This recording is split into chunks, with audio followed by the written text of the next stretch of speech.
semuanya, kita udah berada di TV Sadar Group dan kita mau mewawancarai pemilik usaha di sini. Sebelumnya, perkenalkan nama saya Niko Mangrani. Saya Adi Berkatio. Saya Ayu Briantari Santinanya. Jadi bisa dipanggil Kak. Dan ayo ikuti wawancara kami.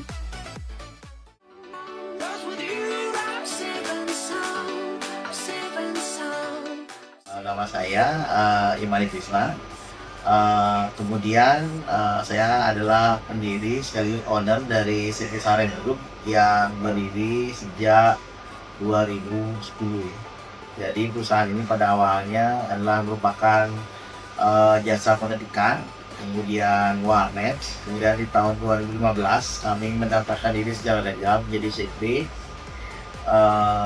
dan lanjut mengupgrade jasa kami menjadi digital printing, cetakan digital printing seperti itu.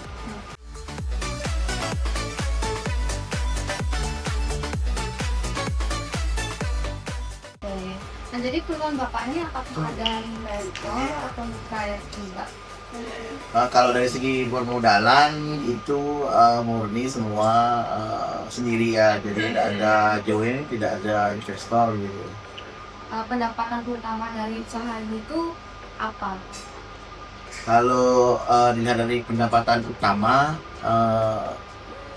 bisa saya bilang untuk saat ini kita dari printing outdoor sama indoor ya, karena itu merupakan termasuk salah satu jasa unggulan kami. Jadi printing outdoor seperti cetak banner adalah jasa unggulan kami saat ini. Oke.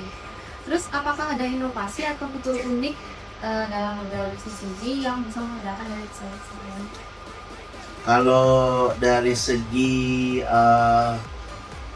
keunikan atau keunggulan dari perusahaan yang saya berdirikan ini dari segi pelayanan terutamanya, karena kalau kita melihat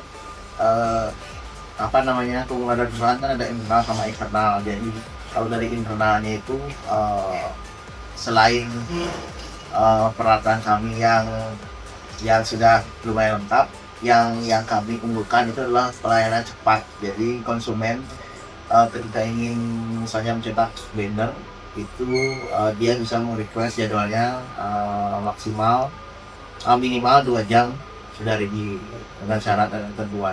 Berarti fokus ke Layanan ya. Terus apa strategi pemasaran utama yang Bapak gunakan untuk pemasaran yang utama dan memang itulah jenis pemasaran yang tidak akan pernah kalah ya, itu adalah kepuasan konsumen. Jadi ketika konsumen puas, maka dia akan melakukan pemasaran secara mouth to mouth, dari mulut ke mulut. Itu adalah pemasaran yang paling sempurna. Tapi untuk pemasaran yang lain juga kami lakukan, seperti menjadi endorse promosi gitu ke event-event tertentu. Kemudian ada juga kita upload di sosmed di Instagram gitu. Bagaimana Bapak tuh menentukan harga produk dan juga jasa? Mungkin ada restoran? Kalau harga produk secara teoritis memang kita memakai teori KPP ya, tapi tidak menutup kemungkinan juga ketika harga yang didapat dari rumus KPP itu tidak menarik konsumen atau istilahnya tidak menjadi harga pasar, kita akan melakukan riset atau perbaikan-perbaikan dari waktu ke waktu. Misalnya terlalu mahal, kita akan mungkin menurunkan harganya, atau terlalu kemurahan, jadi kita menaikkan harganya. Terus misalnya Bapak, kalau saya tanya tentang pembukuan, Bapak biasanya buat pembukuannya itu menggunakan manual atau aplikasi? Kalau pembukuan kita pakai Google Doc ya, jadi secara semi manual dan semi otomatis. Jadi setiap hari itu semua alur-kas masuk itu tercatat. Jadi ada laporan harian dan laporan bulanan. Terus itu Bapak yang langsung turun tangan mencatatnya? Enggak, biasanya kasir yang langsung melakukan catatan laporan pada malam hari. Oke.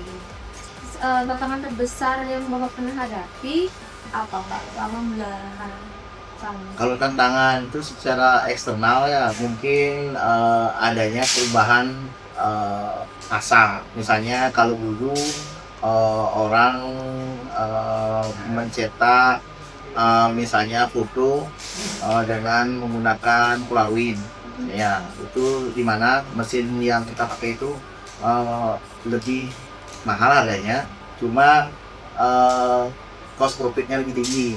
Tapi seiring zaman orang sering buat Polaroid yang murah meriah, jadi kadang kita itu sebuah tantangan, kita harus menyediakan mesinnya mengikuti pasarnya. Kemudian kalau dari segi internal, tantangannya itu adalah manajemen karyawan, di mana kadang-kadang karyawan itu mungkin dia merasa bosan atau menemukan tempat kerjaan yang lain, dia akan resign begitu saja. Jadi kita harus mencari pegantinya secepatnya mungkin, atau kita akan lakukan penciutan istilahnya tanggung jawab. Jadi orang yang harusnya dulu dapat satu tanggung jawab, kita kasih dua aja ya ketika karyawan itu ada yang resign tiba-tiba. Itulah tantangan yang terlalu. Terus rencana Bapak untuk terkait kegiatannya gimana? Mengembangkan Kalau untuk printingnya kita kan sudah ada dua outline cabangnya sama ini sentralnya. Jadi untuk kedepannya untuk 1 sampai 2 tahun ke depan saya belum ada planning. Tapi kemungkinan saya akan mengembangkan bidang advertising. Jadi di advertising itu kita ada produk pembuatan papan nama, pembuatan huruf timbul gitu. Mungkin itu nanti saya akan mau kembangkan. mahasiswa kan banyak ya pengen buat usaha kecil-kecilan. Bapak ada saran nggak untuk mahasiswa tersebut bagaimana cara memulai usaha kecil gitu?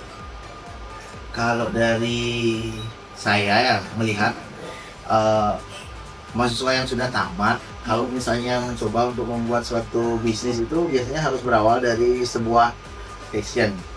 Jadi tidak bisa ujug-ujug melihat orang itu, dia sukses jadi nggak bisa kita langsung ujug-ujug melakukan tindakan seperti dia, karena beda ya. Jadi kalau sudah passion yang membuat kita melakukan itu, pasti kebanyakan berakhir dengan bagus. Jadi awalnya harus ada passion di UMKM yang akan dibangun tersebut. Jadi jangan asal ikut. Jadi passion tetap nomor 1. Ya, passion nomor 1.